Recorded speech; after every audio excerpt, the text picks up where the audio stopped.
purchases, and you'll be able to order, not for the cover price of $24, but for just $20, a copy of John Mack's book, Passport to the Cosmos, signed by Dr. Mack. When we get back, we're going to be talking about one of the subjects that is one of the most difficult subjects for me personally to talk about. When I was reading Dr. Mack's book, I was astonished to find myself quoted some things I had said to Dr. Mack about this particular subject, which is sex.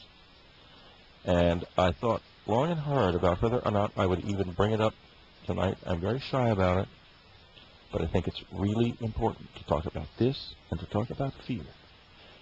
And if we can talk to Dr. Mack about this tonight, I think we're really going to learn something very, very new.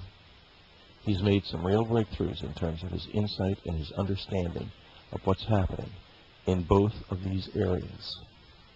The close encounter experience, as it really is, John Mack is probably as close to the truth about this as anyone ever has been.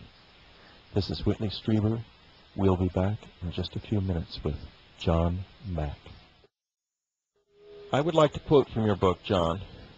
The sexual part of my relationship with the beings has been very complex and very rich and very difficult at times because I'm a married man. I've taken marriage vows, which I believe in. To an extent, this aspect of it has been thrust on me, and it's not something I've been able to control. If it had been under my control, I would have felt very guilty. It's like having a second wife with whom I have a secret relationship. I would wake up in a state of sexual excitement in mid-intercourse. The physical dynamic is different in the sense that the sensation of intercourse moves through your whole body, and you become totally devoted to it for longer than I do in normal intercourse. It's as if a level of sexuality I'm not normally involved with is engaged. It's very, very powerful. Of course, that I'm quoting myself, as you know. Let's talk about this side of this experience, because you cannot really engage the close encounter experience unless you engage its sexual content, I don't think. What we had heard, can you hear me okay? Yeah.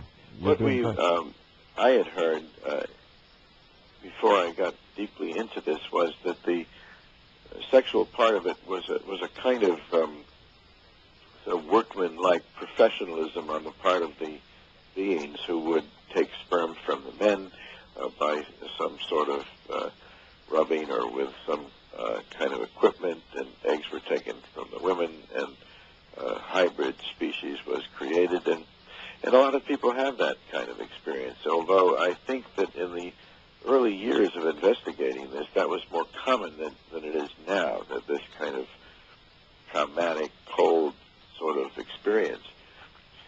But little by little, I began to find that if you work with people more intensely, and you stay with the fear, and you allow them to go through this kind of dark night of the soul, we sometimes call it an initiation that people go through, the experience shifts, and the terror gives way, and the people discover that they have a deep connection with these beings. It's still a mystery where this connection comes from, what it's about, whether it's the future of our species coming back in some form, or it's an evocation of some kind of deep truth from human history. I really don't know. But what emerges is, one might say, well, it's something special about you, Whitley, but it's not. No, I know it's not. That's why I brought it up. I've heard that story from many people. There's a whole section in the last chapter of the book called Parenting on the Other Side, in which there is usually one other being that the human has a very strong connection with, a very deep connection, which may or may not have an erotic part to it, but it is a very deep, intimate, close, and often sexual kind of experience, which has a very different quality than sexuality. So when people say, well, you write about sex with aliens, ho, ho, ho, it's really not like that. It's a much more transcendent, often highly spiritual and, Yes. and in a sense, very odd relationship because it's not based on like a physical attraction. It's a much deeper kind of soul, intimate relationship that seems to be on the other side of this terror that people go through. And I haven't, I don't think we have enough information now to know that this lies on the other side of the terror for every individual. But I've certainly come across it over and over again now, more recently. Well, one of the things that comes up inevitably when you're talking about this is the idea of hybrids, of there being children that emerge out of this part of the experience. Do you have a sense, are we talking about something real or something that's somehow a metaphor? For example, you said that the sexual content of it was somehow or another related to the spirit, and I would agree with that totally. It's almost as if if your soul could have sensations, these are the sensations it would have. So what about the hybrids? What does that mean to you? Well, I think you're asking a question that has to be asked. In other words, there's a danger when you talk about this phenomenon to start making the whole thing quite literal. We talk about beings, we talk about erotic relationship, as if this is somehow occurring in the same material sense that our everyday lives occurs. And it's really not like that. We don't know, for instance, even though people have had, hundreds of thousands of people that may have had this experience of having somehow participated in the creation of hybrids. We don't know that these hybrids exist in a literal, physical way. For instance, if you were to sort of go up into the heavens and look inside a UFO, there would be hybrids being created. We don't have any tangible physical evidence of the existence of these hybrids. So we have to be very cautious about making this too literal a matter. We have fundamentally the experiences that people have had, and these are people of sound mind. I mean, I should say that really clearly. We've done very careful psychological and psychiatric examination of these individuals. We've done comparison studies, control studies. There isn't any indication that there's a psychiatric explanation of this phenomenon, nor is there any suggestion that this is somehow something people have taken in because they've watched too many television shows or seen too many movies that have to do with aliens. On the contrary, the filmmakers go to the researchers to get their material so they can make the movies.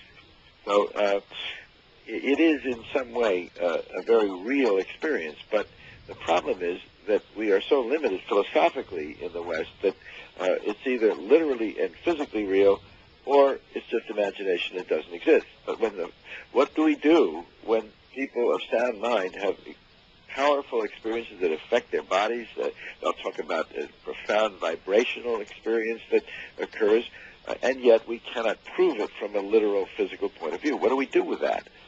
And I think that's one of the struggles that people who work in this field have, because we don't really have what one might call a science of experience, or what Robert John, a researcher at Princeton, calls science of the subjective. That we think of science as demonstrating the physical, objective reality of something. And there are physical dimensions to the abduction experience, but it's not only physical. It seems to come from some place that is beyond the veil, or what it's kind of both. Term. What? Like I've had experiences that were just extraordinarily physical, and others that weren't, and some that started out in non-physical became physical. I think all of us are in the same boat. We those of us who are having this experience, often you can't even tell whether it's physical or not. It's just so intense and overwhelming and powerful, and you're left in a state of kind of glorious shock, and you don't know where it's coming from. It's coming from everywhere all at once.